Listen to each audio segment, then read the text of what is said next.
everybody, and welcome to Aspects of Design. Glad you can make it today. My name is Karen Salenrad, and I'm an interior designer, and this, of course, is about interior design, and I've been practicing for about 20 years now. And I'm also a little bit of my background. I'm NCIDQ certified, which is the National Council for Interior Design Qualification, and that is the licensure exam for all 50 states of the United States. Not all states have licensure. Michigan keeps getting repealed. We used to have called the list. It was called the list, but it keeps getting repealed. But Florida is licensed, has licensure, and I am licensed for the state of Florida, and that is Florida licensure number ID 5262. We're supposed to mention that. So today we're going to talk about art and interior design. Art can come in so many different ways and carvings and this and that. So we'll talk about how to use it and in what way we use it to integrate it into the outside, the inside, and everything. So we'll start with slides, and I have things to show you, and then we'll go back to slides again to finish up. So let's get started, and we'll have some fun here. So we're on to the first slide, and the first slide shows you a building, and this building is in Cranbrook. This is designed by Lyle Saarinen, and you can see immediately you get the idea of hand carving, and not only carving but painting, and then you have the masonry of this wonderful the stonework, and you see it on the fascia board around at the bottom of that piece. There's images of people, there's images of plants, there's all kinds of wonderful little things that really tell a story about this building, and so that's a wonderful example of it. Next slide is another Saarinen building. This one is simpler. This one shows masonry in a different way and with plaster work. And in around the top of the building, I don't know if you can see it, there are bricks on a diagonal. So it really gives you a little bit of how you can use brick as trim and around the arched window and so forth. Underneath that, we're going into furniture, and this is a lovely little antique piece. It has ormolu mountings around the top and the corners and a marble top, but the painting on the front is so beautiful. Anybody would love to have that in their home if they love those colors. That's a nice thing to have. On the next slide, this shows Art Deco. And Art Deco, this was built around the 1930s. This is a shrine of the little flower, and this is in Royal Oak, Michigan. And you see the lovely stylization of this particular period. It is sort of geometric, but there's also people in it. These are probably saints or holy people on the outside of the church. And then you've got these stained glass windows and the different framing around the doors and the windows. And it's a wonderful piece of hand-drawn and handmade architecture. And our next slide here shows more back into the interior. This is a chair this is designed by Thomas Pheasant for McGuire. It's a rattan chair, but the treatment of the side panels looks like lily pads from the water. It sort of echoes biophilic design and nature. And then at the bottom photo is one of my favorites, the dolphin. And this is a handmade piece by a prominent furniture manufacturer. When they make these kinds of carvings in furniture companies, they'll quite often have a machine to the left of the person who's actually holding a carving device, and the machines will emulate the carving device. So as he's carving every scale, every detail of the face of the dolphin, two more are being made alongside of him. But these are also gold gilt, which means someone comes with a gold leafing and actually hand adheses it and paints it sort of and applies it to the base of the table. So that's wonderful to see and to have in your home. These things are lovely. Next slide shows two more chairs. The top one is Art Moderne. That's a little bit past Art Deco. You see the black swans, which is a nice statement in furniture. The bottom one is a Louis XVI, probably late Louis XVI. It's getting a little heavier, a little stronger. A lot of carvings. It's a wonderful chair for anybody to have in your home. These things can fit anywhere. So these are exciting pieces to see. And the next slide shows art. The bottom piece, I'll explain first. This is Lampacane roping, and it's all hand knotted and handmade. A wonderful expression of something that could look ethnic, but it has a wonderful, nice feel to it. You could put it anywhere.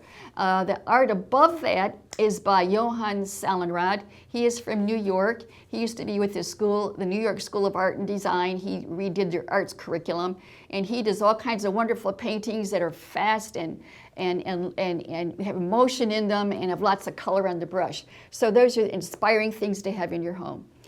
So that's, I think is that the end of part one, I do believe. And next we'll show you things on my table here that are interesting to see. And the first thing on my table here that I'd like to show you is this, this little thing here. This is a carving, and this carving shows a helmet with a laurel leaf and a dragon over the top here. And the fun part about this is that it could be used anywhere. You could use it inside, just hanging on the wall. You could use it outside. It could be part of a door entablature. It could be in the windows. It could be in box windows. There are a lot of fun things you can do with this kind of a carving. And before we get into more of these things, I also wanted to show you some drawings. And the drawings are pretty cool because the drawings also show us how we get to the architecture, and how we get to this thing, and how do we get to art. These are quick sketches, they're freehand drawings, they're lots of fun, and this is what I start with before. This is not to scale, it's just an architectural sketch of what a home could look like. And this is the next one is another bit of an entrance, but there are opportunities here to put details which could be hand carved and handmade. And this is a completely original design. I've had some architecture classes. I'm not an architect, but I do love to do exterior drawings and sketches for ideas. And this particular piece could have different types of architectural carvings and things all over the exterior facade. This is a little storybook kind of a home, beautiful masonry, art within the masonry. This is another idea of a takeoff of Art Deco. This has towers and different peaked roofs and different shaped roof lines and different details all around the entrance and so forth. This I found online, and I thought, gee, that looks interesting. Now, what if this were part of a real home? All the handmade parts and pieces of it, the risers, the railings and so forth. What would it look like from the outside? Because obviously these are windows, right? So I came up with this as a design for this. And right here on the side here is this section where the stairs would be, and this is part of the stairwell, and then this is a little arch here, and this sort of an industrial kind of a thing, and towers, and a lot of fun details, which could all involve wonderful handwork. This drawing, or this photograph rather, this is from a book I've got from the Hudson River ruins. So this is an old castle, kind of falling apart, but it's inspiring because there's a lot of wonderful details to it. But if you were to use it to create a new one today, a new building, what could it look like? So here we have it. This side is part of here, and this is a totally new arched, domed, sort of an arched entryway and a little porch off the side. And here's the same thing. I drew this one a few weeks later, and I got a different idea for it, inspired something else for me, a timbered construction. So a lot of fun to explore in sketches. Here is something that I like to come up with for furniture design, quick sketches to see what could it look like, how exciting could it be, would it fit. There's seahorses here, cockle shells here, curved legs here. It's kind of Venetian in flavor. This is an Asian look, a little more restrained lines, but you see the trellises and the similar ornamentation of Asian influence. This is another one, sort of an asymmetrical settee, which is fun. This is a little sectional with its own little canopy for it, and you could sit there with a child and read a book. You could sit with a partner and be cozy and talk together. It's a fun little thing to put in your living room. Here is aerodynamic styling in a chair, and this is the beginnings of fireplace design. So this is a lot of fun. And then we get back over here. I showed you this carving here. And then I wanted to show you this piece. I'll move this over here. This is real important because this happens to represent art that you walk into, you drive, you have an experience with it, you have a front, the design is aerodynamic. This is a Fisker car from England, and It represents the exciting part of art. You can be an Italian, you can speak Russian, you can speak German, you can speak you can speak Mexicano, you can speak all kinds of different languages, and still you get to this car and you know what to do with it. It's a car, and that's pretty exciting. And the other thing here, I've got this little creature here, this little sort of a doll-like creature. This is Russian. And I'm showing this because this is so exciting, because this is another part of something that's art is all about. And art shows us who we are. Art shows us our culture. It shows us our religions. It shows us our history, our past. It shows us who we are as people. It crosses language barriers. It crosses boundaries. It crosses oceans. And when the Russian art, the art Ballet Russe stormed through Europe, it was so exciting because people were enthralled by the pageantry and the costumes, and they could all understand the ballet because it depicts people in motion and having moments of emotional moments, and tells a story. And that's what art is all about. It really tells a story, and it shows us who we are as people, and it connects us all together, and we can share something, and we can have art, not war. So that's the cool thing about art. And this is made in Russia.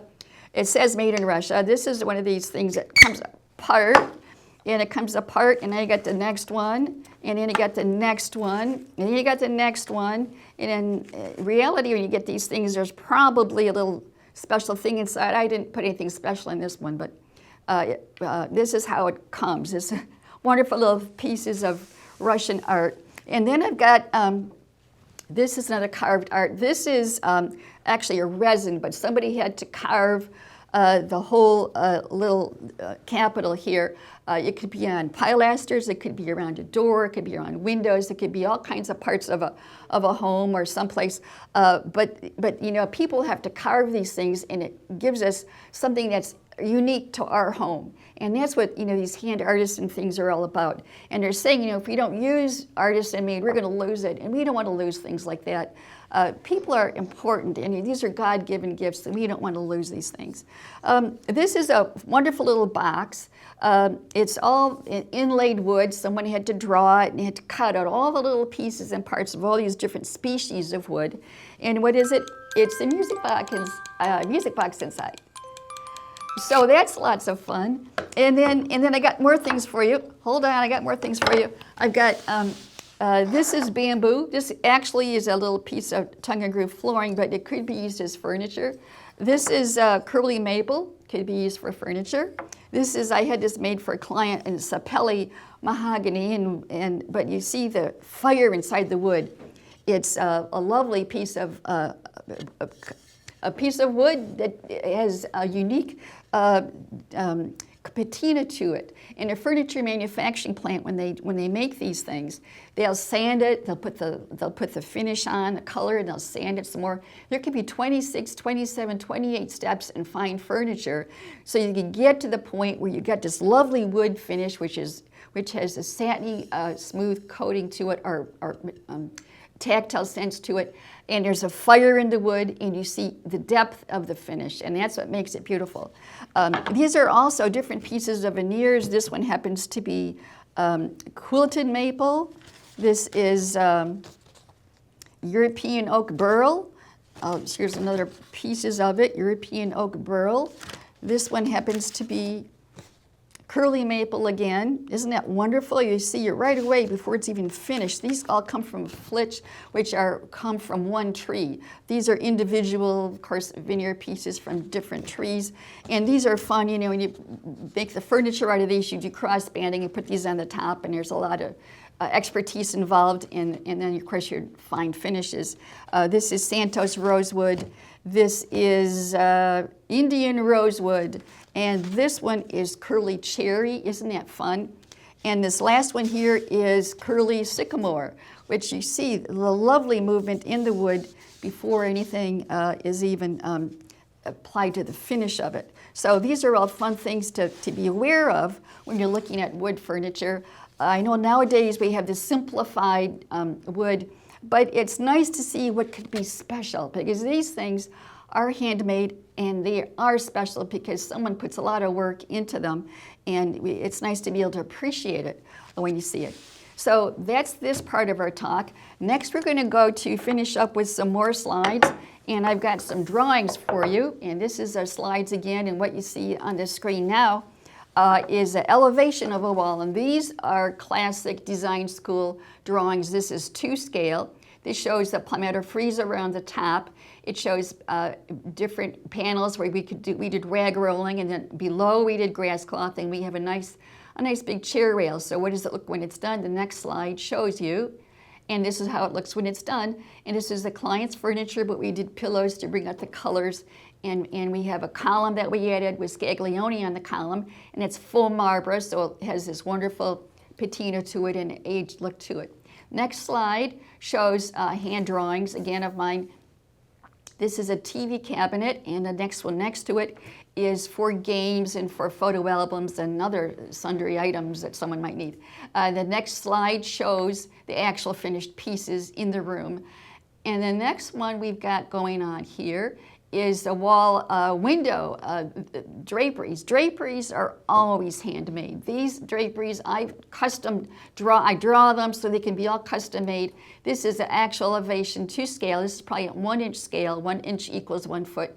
So the client can really see how the drapery is going to look, and quite often I'll even color them in so people get a really good visual sense of what they're going to have in their home when it actually gets there, so they'll know they'll like it. And the next photo shows the finished work, the finished draperies, and how nice it fits the window. And so this was a home here in West Bloomfield, but you know, you see how nice it fits and it creates ambiance for the whole room. The next slide shows us a floor plan. This floor plan shows carpet graphics. I've got carpet graphics in here. And we have also patterns in the marble flooring that were important. And you see a column. I also did stylized palm tree columns in this room. This is a home on a lake, so they can walk out the door here and be on their lake, which is pretty exciting. So the next slide shows the actual room, and you can see the carpet graphics, the cocktail table, and the other tables I had all custom made. I sketched them out and then did them to scale. And then you see the pool table is all rebuilt. There's zebra wood, there's curly maple, there's crotch mahogany, and some ebony in these things. And then there's a 10-foot bar, 10-foot buffet in the background. And we did Titan on the ceiling and mermaids so that people really have a fun connection with the lake and their home, and it's a nice combination.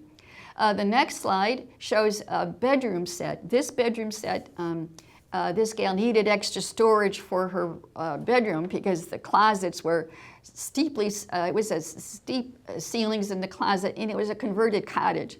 So we put storage there's double hanging wardrobe hanging to the right of the bed.